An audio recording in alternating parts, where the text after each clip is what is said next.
नमस्कारम। आज आपसे एक बहुत इंटरेस्टिंग टॉपिक पे चर्चा करते हैं। शब्दों की वाइब्रेशन। हर शब्द की, हर अक्षर की एक सर्टेन वाइब्रेशन होती है। बहुत कम लोग इस बात से परिचित हैं। हमारे वैदिक संस्कृति में जितने भी मंत्र बने हैं, जो भी स्तोत्र बने हैं, उन सबको बनाने के पीछे एक रीजन है। वही शब्द वहां क्यों है? इसीलिए है क्योंकि उस अक्षर की जो एक सर्टेन वाइब्रेशन है, वो उस मंत्र के थ्रू या उस अष्टक के थ्रू या उस स्रोत के थ्रू हम तक पहुंचाने का ऋषियों ने प्रयास किया है। बहुत कम अक्षरों की स्पेसिफिक नाद के लिए हम लोग अवेयर हैं। ऐसा ही एक बहुत इंपॉर्टेंट मंत्र हमारी संस्कृति में है, जो है ओम। ओम को बहुत अलग अलग तरीके से प्रोनाउंस किया जाता है। कोई इसे ओम बोलता है, कोई इसे ओम बोलता है, कोई इसे ओम बोलता है। तो चलिए जानते हैं इसका बेसिक सही तरीका क्या है। ओम को आप ध्यान देंगे तो ये बेसिक 3 बेसिक नाद से बना है, जो कि हैं अ, ओ, म। अ, ओ, म।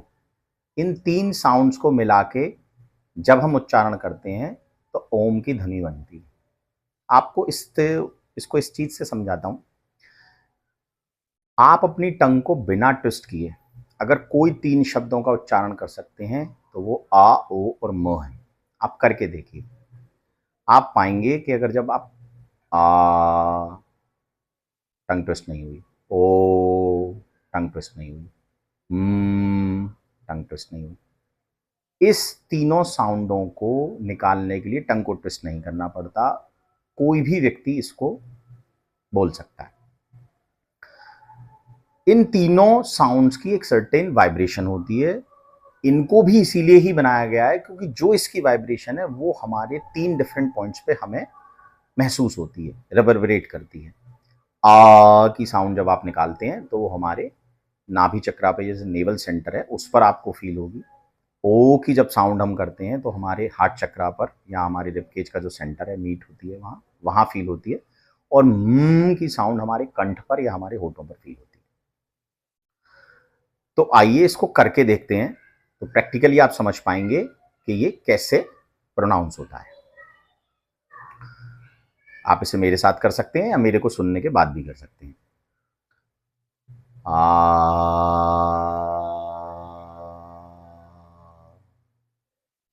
ओ,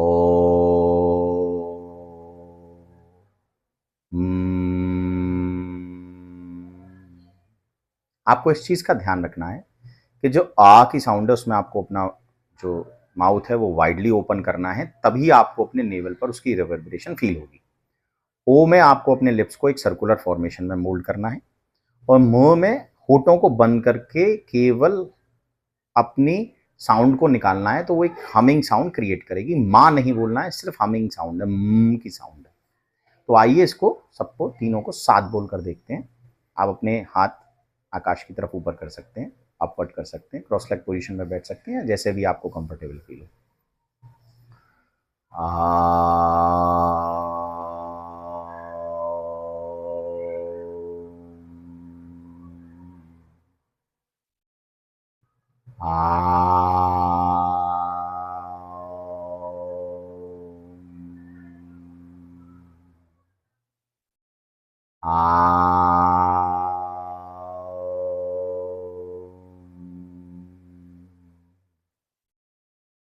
तो देखा आपने, ये तीनों साउंड्स का संयोजन जब हो जाता है तो हमें ये ओम की ध्वनि मिलती है। तो आगे से हम इसको ओम नहीं बोलेंगे, इसको हम ओम बोलेंगे। आप इसे करके देखिए और फिर आप हमें बताइएगा कि आपको पहले जो ओम का उच्चारण था उसके साथ कैसा फील होता है, और अब जो उच्चारण है उसके साथ आपको कैसा फील हुआ। ये आप हमें कमेंट सेक्शंस में बता सकते हैं। ऐसी ही और अधिक जानकारियों के लिए आप हमसे जुड़े रह सकते हैं। शाइन इज डिवाइन एक ऐसा चैनल है जिसमें हम ऐसे ही डिफरेंट डिफरेंट टॉपिक्स पर आप लोगों से कुछ विजडम को, कुछ नॉलेज को, कुछ एंशियंट प्रैक्टिसेस को शेयर करने की कोशिश करेंगे। आप हमारे साथ बने रहिए। आगे के वीडियोस में हम ओम की सिग्निफिकेंस और उसका क्या हमारी इमोशनल और फिजिकल बॉडी पर लाभ है उसके विषय में चर्चा करेंगे।